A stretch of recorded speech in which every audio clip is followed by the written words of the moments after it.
So I've lived with the spirit world for, gosh, for as long as I remember. I've had paranormal experiences ever since I was a little bitty child, you know, and that stuff was never new to me. But my experiences before my NDE and after my NDE have changed immensely. And I'm not as involved in the paranormal world as I used to be for a certain reason, and I'll get to that in a little bit. But I wanted to go back through my life before the NDE, when I had some really intense paranormal experiences that are very real as far as I'm concerned. So it all started back when I was a little child. I made another video about 3 big ones that happened, but there's so many more. And the first ones came when me and my older brother, who has now passed away, but we used to sleep in the same room when we were kids upstairs at this house. There used to be there was a hallway and there was an attic. There's a big door and there's an attic in that closet, like. And when I was in bed, I used to hear stuff all the time. It was almost like whispering, but I could never really make out the words. And I just kind of got used to it. This is like from like 5 on, you know, about 5 years old. The door used to open up all the time. You could hear the doors creaking open, and it would scare the living hell out of me. And I would just scream and yell, and I'm like, Mom, Dad, Mom, Dad. They would run up the stairs, and then they'd open up the closet door, and they'd be like, the attic door shut. I'd be like, I heard it, and my brother would be fast asleep.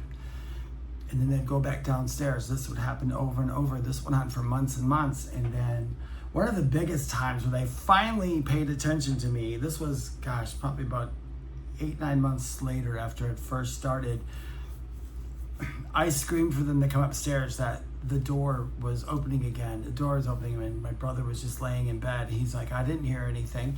And I stood by the top of the steps, and I said, it keeps opening. Can you come up and check? And my dad said, not now. He said, if everything's okay, just go back to bed. All of a sudden, my brother's bed was next to an outlet. These sparks came out from the outlet and just started flying on his bed. And now this was like 72, 1971. So it very well could have been the electrical outlet that something happened, but it didn't hurt anything. And I mean, sparks came out, and they had somebody come and look at the house the next day, and there wasn't really any wiring failure that they found, or that I can remember that they found. And after that, my older brother didn't want to sleep in that bed anymore, so he went to another part of the upstairs into like a second bedroom, and that's where he started sleeping, and I slept in the first one that was by the steps. They continued to do it over and over. I would constantly hear things, and that's the same house where, from my last video, where me and my cousin were listening to this photograph, and it unplugged from the wall, and it hovered there, and it plugged back in. Now, those things used to scare me a lot, and when we started to move, every house we went to, except for one, there is activity. And then it started, and this one's kind of funny, but there was this one house we lived in. My mom told me a story about my father would go to bed, and there would be a voice that kept saying, Joyce, Joyce, that's my mom's name. And my mom would say, shut up, Dennis. That's my dad. She'd say, shut up, Dennis. He's like, I didn't say anything. She's like, shut up, Dennis. And he would say, I didn't say anything. And this was going on for a while. I don't remember exactly how long.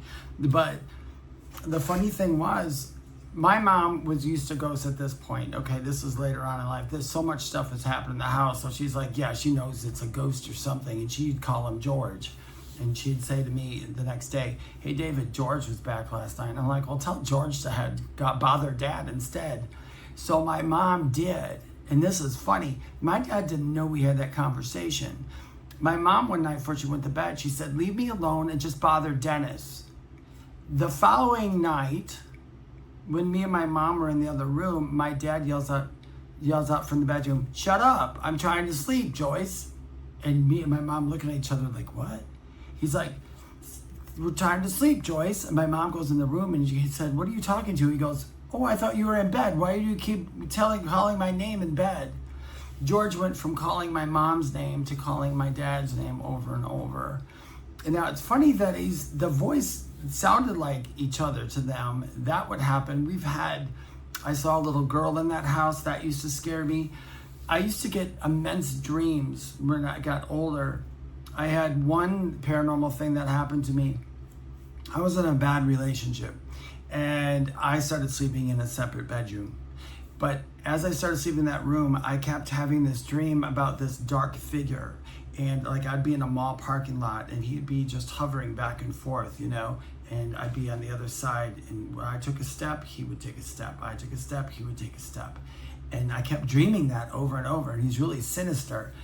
And I would wake up and I'd be like sweating. I'd be like, wow, it was actually, that was the only time that I ever had nightmares in my life.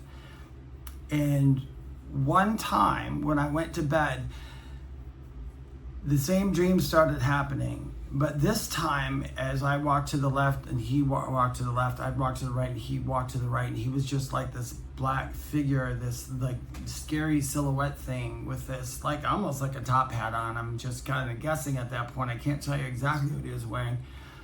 But I remember standing there and in my dream, I said, "I'm not afraid of you."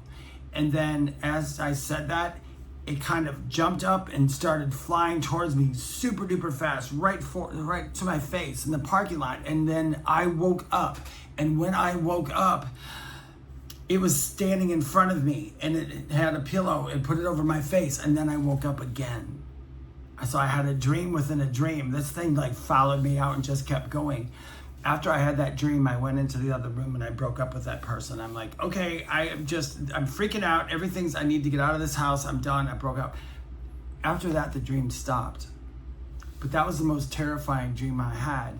As I look back at it in hindsight, I think that dream wasn't really a scary person. And I found this out from my NDE because I'll tell you, when you have the NDE and all of a sudden now you know what ghosts and spirits are and that they're not as scary as what you think they are. And a lot of people like in paranormal shows and all that, I've seen, and I'm not making fun of them, but for the paranormal, for me, I used to watch a lot of paranormal shows when I was young. Me and my mom, we watched Ghost Hunters and all this fun stuff. But we went through years and years of watching this, and they never really had any evidence of a ghost. Every day it was like, I heard a noise, da-da-da. And me and my mom would just look at each other like, what, blah, blah, blah, you hear a noise. Oh my gosh, if you've been through what we went through all our life, a noise is nothing. Who cares? You never know what it is.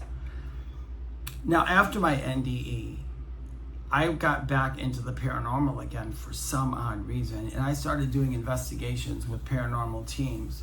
I learned very quickly that just about every paranormal team that I was with, they literally searched for something demonic or scary. EVPs, in fact. When you hear an EVP, the first thing that I hated that they did was they had to get an EVP, and they would say, oh, look, did you hear this? It says get out. So they told everybody what it says. So when somebody tells you what something says, and then when you hear it, your brain's gonna say, get out, even if that's not what it said. I came up with an experiment, and I said that from now on, when somebody gets an EVP, don't say anything. Write down what you think you heard. And then go to like 10 different people, have them play it back, and have them write down what they heard. More times than not, nobody heard the same thing.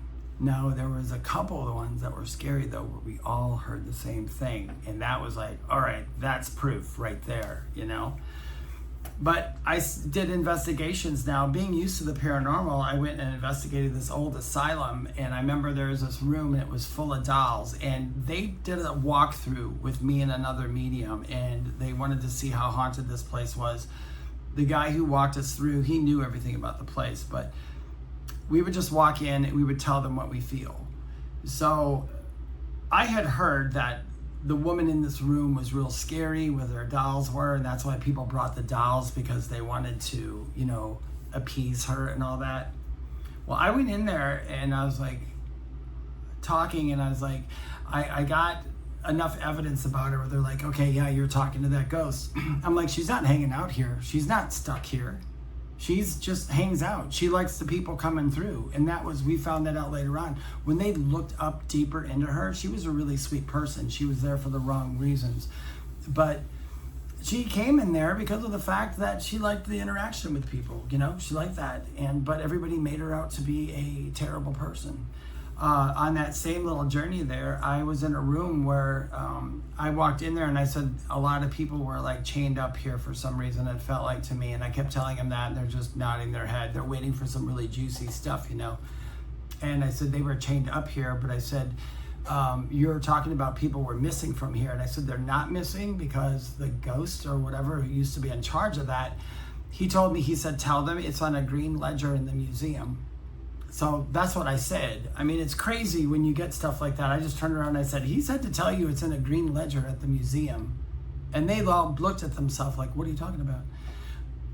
Well, apparently there was a museum right down the road that had a lot of memorabilia from this place in it, and there was a green ledger, and it had the names of the people who were in that room, and they weren't missing, they were actually prisoners. That's why I felt them chained up. And this was like in the 1920s or whatever, and they had excuse me, some shackles on them and stuff.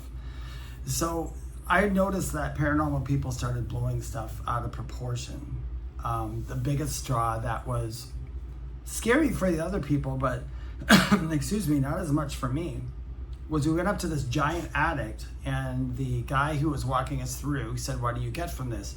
Well, there's probably about 7, 8 of these men, these male spirits, and they were very stern, kind of weird looking, but they weren't mean or nothing to me. And at this point, going through what I did as a child, I just didn't care anymore. Nothing scared me, and I already had a near-death experience. I'm like, these ghosts aren't doing nothing. They're just people. They're just spirits hanging out.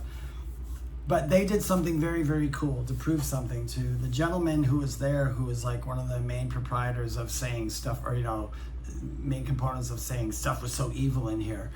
These ghosts said, they said, talk to me, and they asked me about us. They said about a certain person. They said they wanted to give a message to a certain person. And so they gave me his name, and I turned around, and there's this little crowd of people, and he's standing there, and I said, do you know Ted? And he just turned white as a ghost, and he goes, I'm Ted. I said, oh, okay. And I said, they have a message for you. And I said, do you want to hear it? And he was all freaked out at this point. And I went back and I was asking him what the message was. And I turned around and I said, they said that they really appreciate you and your wife coming through here because you were the caretakers of it, and you've been keeping things in order, and you've been doing the tours, and they wanted to thank you for that and for educating people about the building. And his whole mind changed about them. He used to be afraid to go up in that attic because he felt so. They were always just trying to kind of connect to him or whatever. And it was true. Him and his wife used to do that. I didn't know that. So things changed after my NDE and how I started seeing the paranormal. The paranormal, I mean, yeah, there's some jump scares here and there, but you know what? I think a lot of people make this stuff a lot more scarier than it really is, you know, because, you know, what sells nowadays? Fear. Fear sells. Fears get clicks and views, you know. There are some really scary stories out there, but half the time when you look into them, you have to wonder, are they really scary because they were literally scary, or because something caught you off guard and your response was fear? Because I can tell you, as I look back through all my life, not one ghost or entity, and there is lots of them, has ever physically harmed me. They've scared me a few times, especially when I was younger, but nobody's ever hurt me. So that's kind of like the evolution of the connection I had with the paranormal. And I think the paranormal is still, I think it's very important yet, but I like the groups that go out there and they try to prove life after death with tangible evidence than to prove demonic forces everywhere, because that gets really old. All right. Well, thanks for listening, you guys. If you have questions or you have a paranormal experience that happened, please leave it in the comments. I'd love to hear it. If you have any questions about like what I've seen or anything else, please ask. I am more than happy to make a video about it. Like, subscribe, and I'll see you in the next video. Have a good one, you guys. Bye-bye.